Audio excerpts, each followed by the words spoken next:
Hey all, this is Bob, aka Mr. Reef Safe, and tonight I'm going to be fragging a Bernardapora.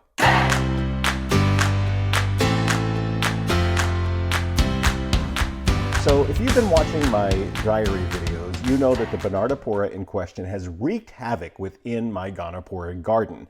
It's kind of been in the middle and it's been killing the Gonapora around it, so I moved it to a different part of my tank. However, it's still quite big, and I feel like it's just time to cut it back into a more manageable size so that I can enjoy it and just let it grow out again. Now, the pieces that I have left over, I'll either sell or trade off for something, but the nice thing is that I know that I can grow this because it's been growing great for the last 2 years in my tank, and I should be able to get another 1.5 to 2 years out of it before it starts causing problems again, so I can frag it again at that point. So tonight I'm going to be using the inland coral bandsaw, which what I like about this one is it has a water reserve in the back, which I have some salt water here that I'm going to put in there, and I will run the water while I'm fragging. It'll keep the blade a little bit cooler, hopefully help the coral as well, and we're going to do that in just a minute. Okay, so I'm going to add some water to my reservoir back here. Make sure that it is actually flowing before I start the saw up. There's a little valve here that I can adjust to allow the water to come through, and I don't want it to come through too fast, just a nice little trickle.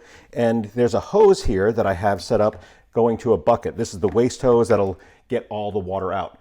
And I'm going to start this thing up, and it's loud.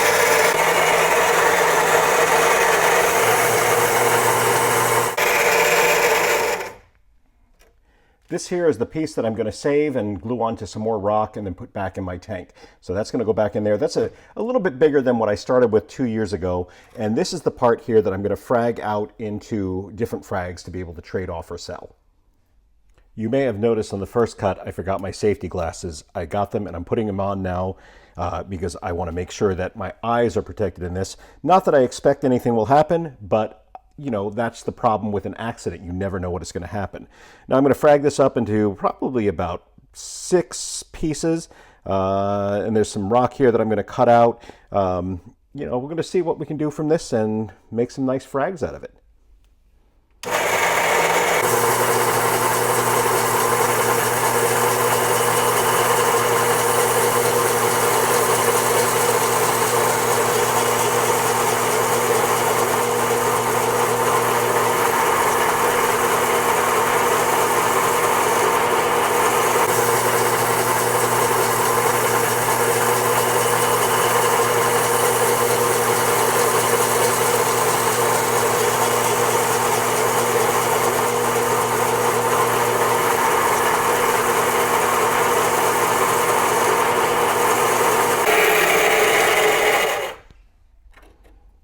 So I have some different size frags here that I'm going to be using, and as you can see, I pointed out in the video, but you can see kind of where the coral skeleton is versus where the Marco rock, that's what I was using as a base, it's kind of just grown over that, and it's kind of cool seeing that, especially after 2.5 years. So I'm going to clean this up, and then I'll get to the next part of the video. Whenever I get done using my coral saw, I make sure that I open it up and clean it out. I'm not looking for perfection. What I'm looking for is to get as much of the salt water out of it as I can. I want to make sure that the machine lasts me as long as I can. Plus, you know, the blade will rust if it is in salt water. It will corrode and rust, and you'll have to replace it sooner rather than later. The one thing my father did teach me growing up is if you take care of your tools will take care of you. And I want to make sure that I am taking care of my tools, in this case, the coral saw, because I want to be able to use it. So I took the time to clean it, and you know, I'll wipe it down a little bit better later, but it's time to get to the corals. Now, before I get to that, the piece that I am going to save is going to go on another piece of Marco rock. I'll have to find the right one I want, and I might cut it down so it'll grow the right way. I want it to be able to grow down the sides like it did before, and I want to be able to frag it again in the future. So I've got a bucket here basically of different Marco rock frag size pieces, all different things, because I don't like to use frag pugs in my tank. I use these pieces of rock, and I glue the coral to that, and I glue this onto my coral scape so that things are easier to move, and of course when it's time to frag, I can just break this off, take it out to my saw, and frag it. So it's real simple, so I highly suggest doing that. So I will find a piece for that, but that'll be for another video. Okay, forgive the angle of the camera. I'm using a different mount for it right now to try to get different angles, try to get some more dynamic shots, different things. So I'm practicing as I do this video as well. So I'm going to take the coral frags. I've got a frag rack up here. I think for tonight what I'm going to do, because it's starting to get late, I'm just going to place them on the frag rack, and then I will figure out where they'll go tomorrow, whether I'm going to put them on plugs or on discs or something to sell them. And of course mine, the piece that I want, I will put back kind of in the place where I expect it to go eventually again, but you know, that could change in the future. So I'm going to do that right now.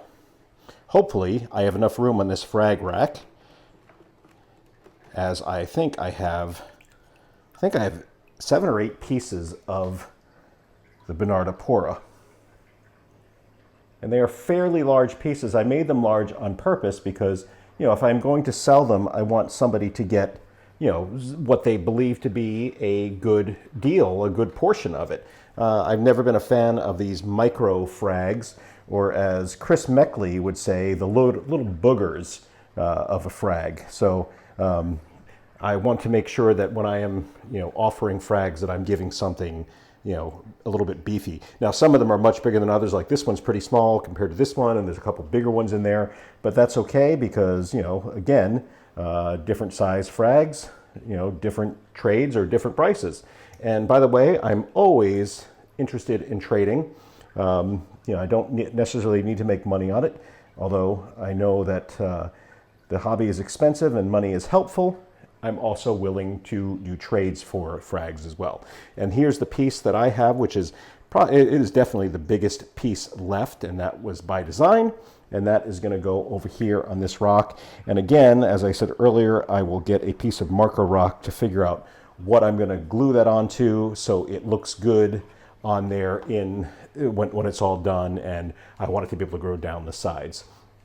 So that's it. That was pretty simple. If you don't have a coral saw, you could use a Dremel, although it would take a little bit longer, and you want to make sure that you have a diamond Dremel bit, or blade rather, so that you can cut it. And actually, if you don't have a saw, I highly suggest getting one or finding a local store that would allow you to use it, or have them cut it, and maybe, you know, you give them a few pieces of the frags in exchange for using the saw.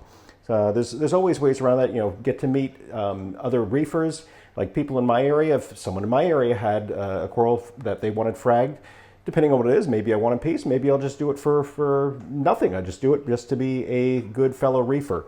So that's it. That's how to frag a Gonapora, a Bernardapora, an Alveopora, how do you say it? I don't know. That'll be an upcoming tomato of reefing, I'm sure. But that's how you kind of frag these things, and it's pretty simple. Much, much simpler than what a lot of people make it to be. So when you frag your corals, you know, watch a few informational videos and then go out and do it. The best experience, the best learning is the experience that you get. Thanks for watching, guys. This is Bob, aka Mr. Reef Safe.